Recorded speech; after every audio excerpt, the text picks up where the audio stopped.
হেই everyone, আসসালামু আলাইকুম। Welcome back to my channel. আজকে আমি আপনাদের সাথে শেয়ার করব সুজি দিয়ে 2 রকমের পিঠার রেসিপি। সুজির এই পিঠাগুলো কিন্তু অল্প উপকরণে আর খুব সহজেই তৈরি করা যায়। প্রথমে আমি তৈরি করে দেখাবো সুজির বড়া।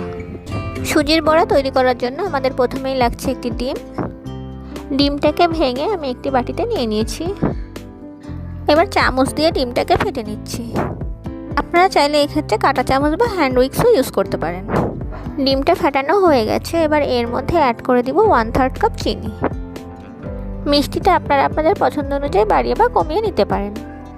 চিনি দিয়ে আবারও খুব ভালোভাবে ফেটে নিব।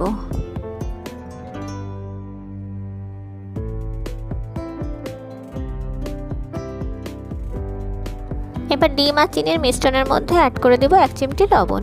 লবণ দিয়ে আবার একটু মিক্স করে নিচ্ছি। মিষ্টি খাবারে লবণ পছন্দ না করলে লবণ স্কিপ করতে পারেন। এবার আমি এর মধ্যে সুজি অ্যাড করে দিব। এজন্য আমি এখানে 1 কাপ সুজি নিয়েছি। আর আমি যে কাপটা দিয়ে সুজি মেপেছি সেটা 250 গ্রামের কাপ ছিল। আমি একবারে পুরো সুজি অ্যাড করব না, অল্প অল্প করে সুজি দিব আর মিক্স করে নিব।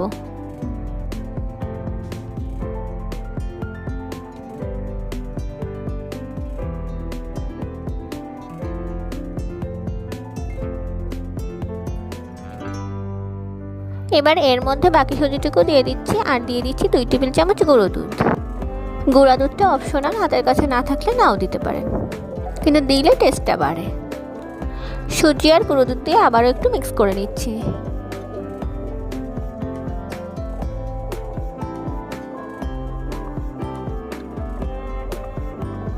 এ পর্যায়ে সুজির মিশ্রণটা নরম মনে হতে পারে, কিন্তু কিছুক্ষণ রেস্টে রাখার পর সুজিটা ফুলে উঠবে আর ওরা কিছুটা শক্ত হয়ে আসবে। এবার আমি সুজির মিশ্রণটাকে ঢাকনা দিয়ে ঢেকে 10 থেকে 15 মিনিটের জন্য রেস্টে রেখে দিচ্ছি।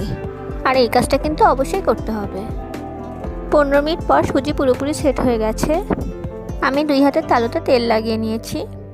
এবার সুজির মিশ্রণ থেকে অল্প একটু সুজি নিয়ে বড়া শেপ দিয়ে নিব। সুজির বড়া ভাজার জন্য কড়াই পর্যাপ্ত পরিমাণ তেল নিয়ে নিয়েছি।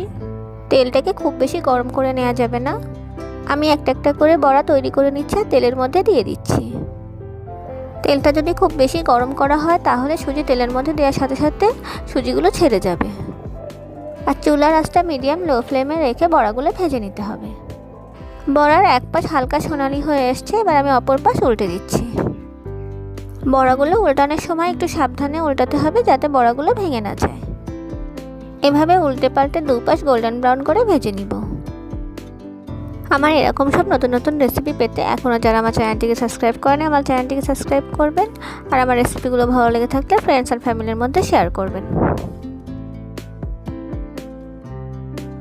বড়াগুলো ভাজা হয়ে গেছে। এখন আমি বড়াগুলোকে তেল থেকে উঠিয়ে একটি প্লেটে তুলে নিচ্ছি। আর একই প্রসেসে আমি বাকি বড়াগুলোও ভেজে নিয়েছি।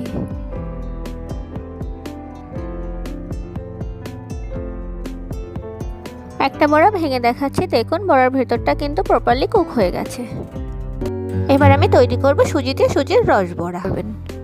সুজির রস বড়া তৈরি করার জন্য আমি চুলায় একটি প্যান বসিয়ে নিয়েছি আর এর মধ্যে দিয়ে দিচ্ছি 1 টেবিল চামচ ঘি।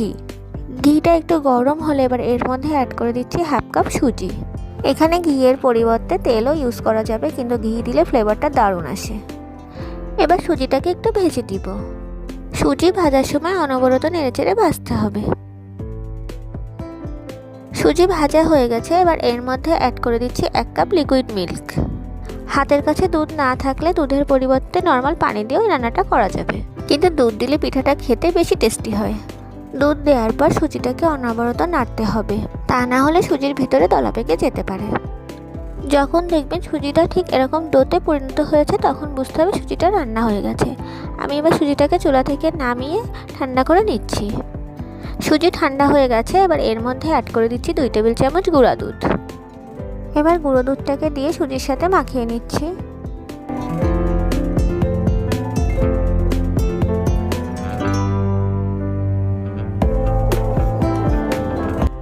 এবার সুজির ডো থেকে আমি ছোট ছোট ভাগ নিয়ে বড়া তৈরি করে নিব।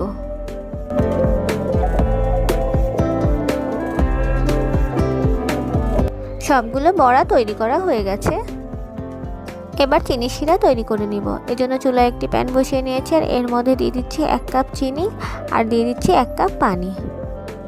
আমি যে কাপ দিয়ে মেপে চিনি নিয়েছি ঠিক ওই কাপেরই 1 কাপ পানি নিয়ে নিয়েছি। এবার শিরার মধ্যে অ্যাড করে দিচ্ছি 3টা এলাচ। এলাচের মুখগুলো ফাটিয়ে তারপরে শিরার মধ্যে দিয়েছি। আর এই শিরাটা কিন্তু কোনো 1 তার বা 2 তারের শিরা হবে না, জাস্ট ফুটে উঠলে শিরাটাকে চুলা থেকে নামিয়ে নিতে হবে। শিরা ফুটে উঠেছে, আমি শিরাটাকে চুলা থেকে নামিয়ে ঢাকনা দিয়ে ঢেকে রেখে দিচ্ছি। এবার আমি পিঠাগুলোকে ভেজে নিব। এজন্য চুলায় একটি প্যান বসিয়ে তাতে পর্যাপ্ত পরিমাণে তেল দিয়ে দিয়েছি। তেলটা একটু গরম হলে এবার এর মধ্যে পিঠাগুলোকে দিয়ে দিচ্ছি। আমি কিন্তু পিঠাগুলোকে খুব বেশি গরম তেলে ছাড়িনি। পিঠার এক পাশে কালার আসতে শুরু করলে অপর পাশ উল্টে দিতে হবে। যেহেতু পিঠাগুলো খুব নরম, তাই পিঠাগুলো উল্টানোর সময় খুব সাবধানে উল্টাতে হবে। আর চুলার আঁচটা কিন্তু মিডিয়াম ফ্লেমে রেখে পিঠাগুলোকে ভাজতে হবে।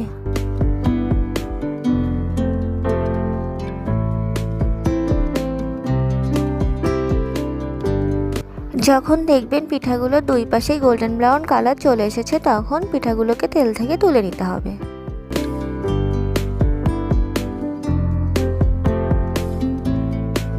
আমার পিঠাগুলো ভাজা হয়ে গেছে, আমি এখন পিঠাগুলোকে তেল থেকে তুলে নিচ্ছি। আর বাকি পিঠাগুলোকেও আমি একই প্রসেসে ভেজে নিব। পিঠাগুলোকে তেল থেকে তুলে গরম অবস্থাতে শিরার মধ্যে দিয়ে দিতে হবে। এখন আমি পিঠাগুলোকে শিরার মধ্যে দিয়ে দিচ্ছি। আর এখানে ক্যামেরার কারণে কিন্তু কালারটা একটু হালকা দেখাচ্ছে। পিঠাগুলোকে শিরার মধ্যে দিয়ে একটু চামচ দিয়ে উল্টে পাল্টে দিচ্ছি, যাতে পিঠার মধ্যে শিরাটা ভালোভাবে ঢুকতে পারে। এবার পিঠাগুলোকে ঢাকনা দিয়ে ঢেকে 1 ঘন্টার জন্য রেখে দিচ্ছি, আর ততক্ষণে পিঠাগুলো ভিজে যাবে। 1 ঘন্টা পর ঢাকনাটা সরিয়ে নিচ্ছি, আর পিঠাগুলো পুরোপুরি ভিজে একেবারে নরম হয়ে গেছে। এবার আমি পিঠাগুলোকে পরিবেশন করে দিচ্ছি। আর একটি পিঠা কেটে দেখাচ্ছি, দেখুন পিঠাটা কতটা নরম তুলতুলে হয়েছে। পিঠার ভিতরটাও কিন্তু খুবই রসালো হয়েছে। আমার আজকের রেসিপি কেমন লাগলো সেটা অবশ্যই কমেন্ট বক্সে কমেন্ট করে জানাবেন। ভালো লাগলে একটি লাইক দিবেন। দেখা হবে নেক্সট রেসিপিতে। আল্লাহ হাফেজ।